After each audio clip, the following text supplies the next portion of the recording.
Hey guys, it's Chris from Smithy Fitness. Welcome back, good to see you. So I am right now outside of my high school. I've been on this field before, I might have mentioned it. I think I probably did, but didn't go into any depth. This is the back door. What you're seeing there, that's the cafeteria with the glass. And then we had a pool, an indoor pool over here. And it was a big school. If I went to the front, you'd see it better, but these trees have really grown. Probably had 1,800 students, but I enrolled in 1974. So that is 51 years ago. So it's a little bit surreal to be on this field where 50 plus years ago, I was just a young skinny guy running around playing soccer, playing football, playing rugby, all the sports we did. I took phys ed, of course, all the way through. And I was just kind of a scrawny guy back in those days. I'm stronger now in every way, but I was definitely faster then. I could run longer. I was a good tennis player, better than I am now, and I was a good soccer player, better than I am now. I was a decent hockey player, better than I am now, but I can lift more now than I ever could in those days. So it's kind of crazy to be standing here, and it makes me think of my my history. When I get a little pensive. And, in the last video, I think I mentioned somewhere that I'm living a 10 out of 10 life, and I really am. But it wasn't always that way, that's for sure. And, I've kind of recounted a little bit during this workout, all the shit I went through over all these years. And just, I'm just exactly like you guys. I've had 3 or 4 brutal broken hearts. When I was 31, it basically went bankrupt. We were working to syndicate a real estate deal in London, Ontario, and the deal fell apart at the last minute. I lost pretty much everything I had. I had to move home and live with my parents for 15 months, which was incredibly humiliating. But I'll tell you what, nothing lights a fire under your ass like being forced to move home. And I worked really hard to regain my previous independence, and cold called my ass off. I was a stockbroker, then I stopped to do tax deals, and then I went back to being a stockbroker, starting basically at zero, and just cold called. I was good at it. As it turns out, I was scared shitless. But when you're going home with mom and dad, when you're used to having your own place and girlfriends and a party life and a social life, it was a real come down. Then we go further along, got married, had a couple of kids, got separated, and that's very expensive and very painful. Took a long time, and I'm still paying, like a lot of you guys. It's just part of our lives, unfortunately. And I wish it never happened, but here I am. You get through that, start to rebuild again, and then all the stock market crashes and whatnot that I've been through. I was there for 1987, but I was just a young broker without a very big clientele at that point. But in 2007, 8, 9, I was making my living through my stock trading and just got, murdered. That was the worst of the worst.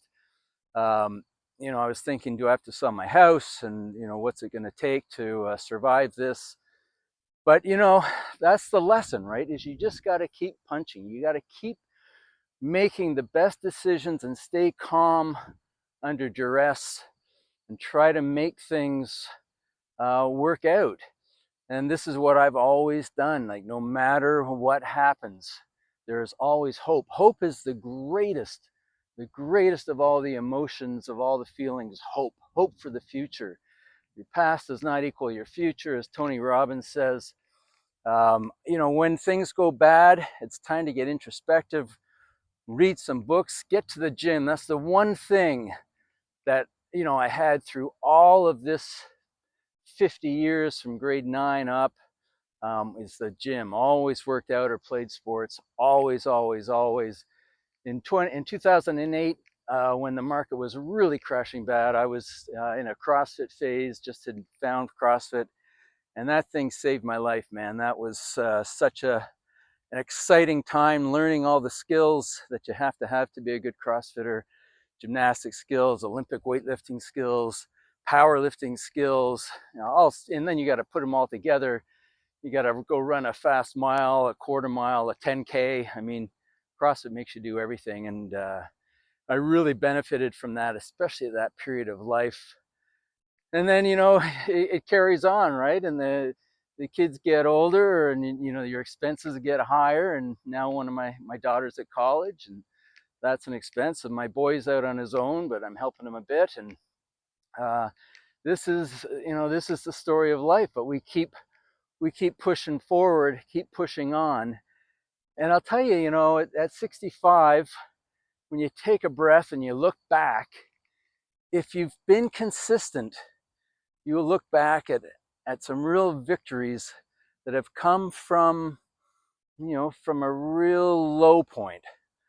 And it's a great wisdom to be able to pass on to to your kids, from me to my kids, but also hopefully to you who's watching this. If you're 30 or 40 and you're struggling a little bit, that's par for the course, man. Just keep going and stay hopeful and have a plan. I told you before, I've read so many books. When things go south, I read intensely of how to heal whatever the thing is, even if it's a broken heart or hurt feelings. Psychology, philosophy is a big part of my library. Love, so complicated, right? Understanding women, you guys know that. But you can get a better idea through reading books and through your own life experiences to start to unravel that mystery, at least maybe a little bit. So as you come to as you get older, life gets a little bit better. You're a little wiser. You don't make the same mistakes twice, hopefully, or 3 times. And then we start to really reap the benefit, reap the reward, and live a full life. A full life is not a life without pain, man. A full life is a life with many tests and recoveries along the way. That's what a full life is. And you come to your health, and health can be bad. My left hip is a bit sore and has been for 2 or 3 years. I do things to try to make it get better, and it's often not bad. And you know what really helps?